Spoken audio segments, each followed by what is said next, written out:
आखि तले कला दाग पड़िथिले यह मुहर सौंदर्य को नष्ट करदिए। आखि खालुआ थिबा भली मने हुए।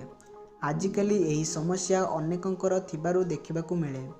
अनेक कारण जोगु यही समस्या देखा देइथाए। शरीर रे पोषक तत्वर मात्रा कम हेबा, भलरे निद न होबा और मानसिक विषाद किंबा अधिक समय धरी कंप्यूटर सामने बसी काम करिबा आदि कारणरू आखि उपरे एहार प्रभाव पड़िथाए। आउ आखि तले कला दाग पड़िथाए। आसंतु जानिबा एही कला दाग दूर करिबा पई किछि घरोई उपाय। आलू आखि तले जदि आपणकर कला दाग पड़िछि कोनोसी औषध बदले आलू को व्यवहार करंतु। राति रे सोइबा पूर्वरु चेहरा को भलरे सफा करंतु।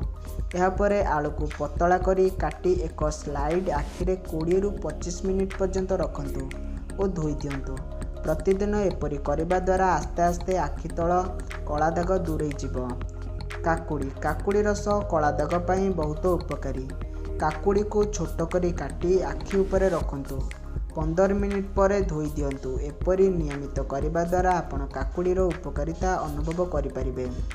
गोलाप जल आखि तले कला दाग पई गोलाप जल को व्यवहार करंतु। बंद आखि रे गोलाप जलर भिजा तुला को आखि रे रखंतु। एपरी 10 मिनिट ही करंतु। एपरी करबा द्वारा आखिर चारिपाखे त्वचा आस्ते आस्ते चमकी उठिब।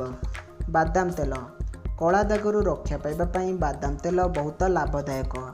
बादाम तेल को आखिर चारिपाखे लगाई 10 मिनिट पर्यंत मालिश करंतु। टमाटो रस रे किछि बुंदा लेंबू रस, एक चुटकी बेसन और हळदी मिसाई नियंतु। एही मिश्रण को आखिर चारिपाखे लगाई नियंतु। एही मिश्रण को सप्ताह रे अति कम रे 3 थर लगांतु।